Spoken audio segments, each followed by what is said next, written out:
My name is Lieutenant Johnny Evans with the Vestavia Hills Police Department.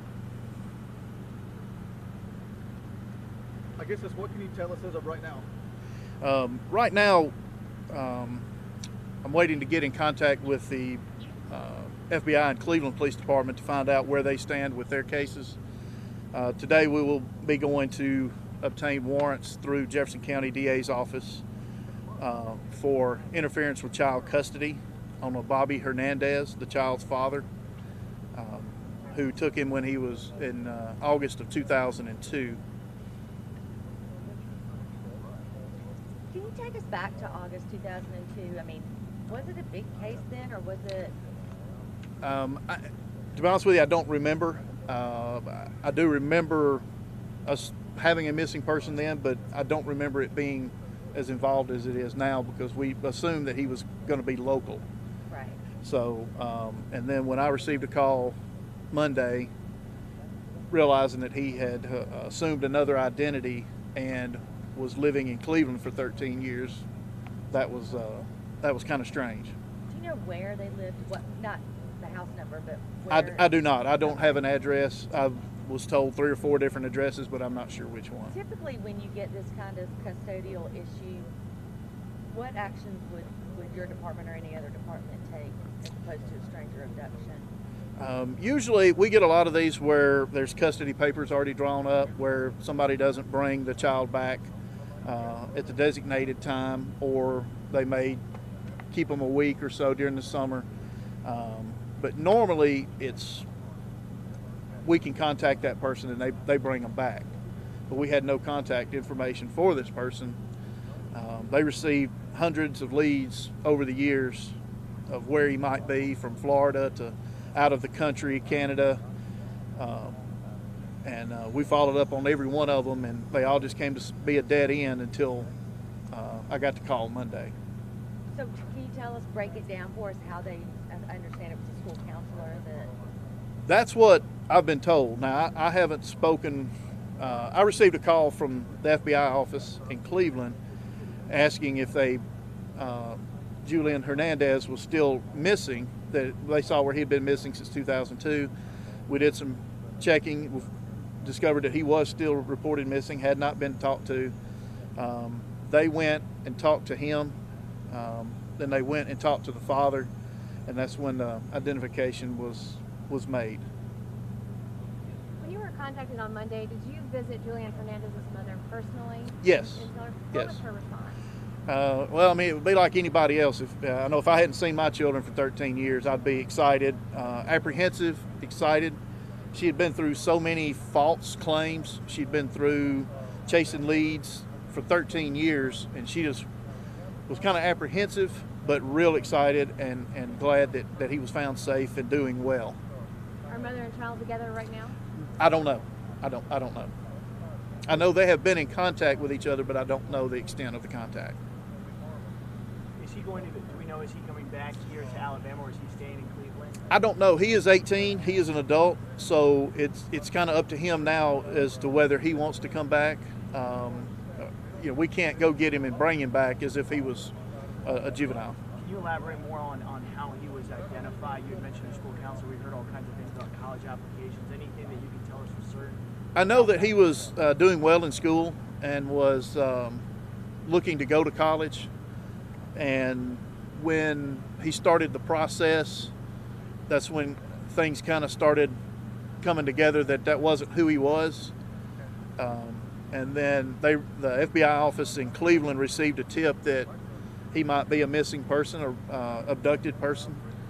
And they followed up and was able to positively identify him. Did they tell you, anybody in Cleveland tell you how he's doing? Because, I mean, I'm assuming he didn't know all this? He did not know any of this until shortly before we found out.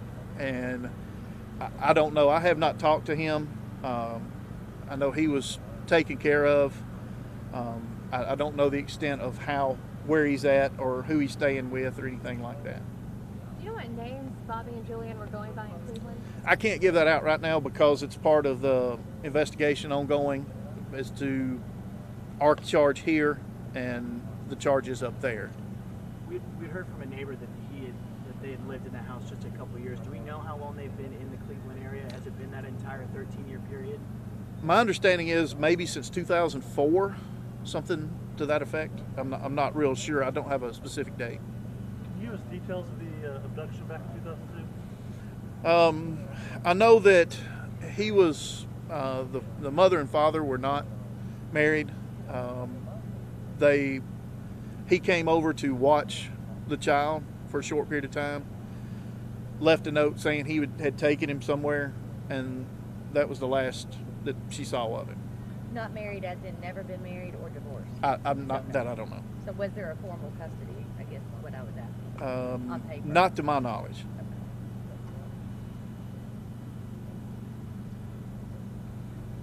I guess where do we go? What's the next step, and what the Vestavia Hills Police Department will be involved with? We're going to go down to the Jefferson County District Attorney's Office and proceed with obtaining warrants for interference of child custody. Then after that, when he is adjudicated in Cleveland, then he will be extradited back to Jefferson County, where he will face charges here. Is that a felony? Yes. Will he be facing any federal charges? At this point, I don't know. I'm not sure.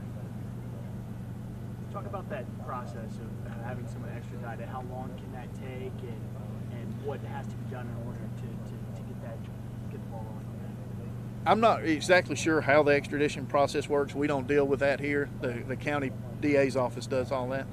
But my understanding is he'll face court up there, and once his charges up there are done with, then he will be extradited back here, brought back here to stand trial for the charge here.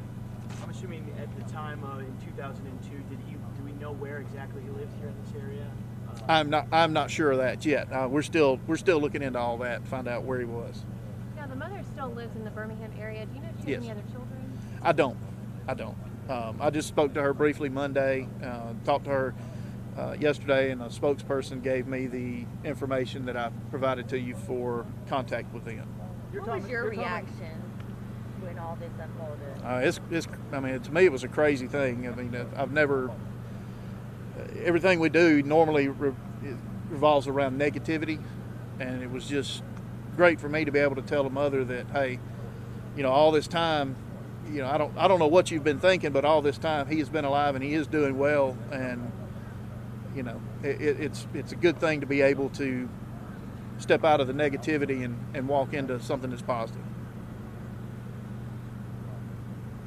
You said it was Monday morning when you went and spoke with her? It was Monday afternoon. Did you just show up on a doorstep? Did you have a call ahead of time? No, I was in contact with her to follow up on some things that we needed to find out to positively identify him, and then we went and met with her personally. What was it like when you first told her that? I mean, she was like, really? But yeah, she was excited. But like I said, real, apprehensive, which I would be too. When you haven't seen your child for 13 years and you don't know, you haven't heard anything, it's kind of different feeling, I would imagine. Did you get the impression she had kind of given up? No, she had not given up, but it was,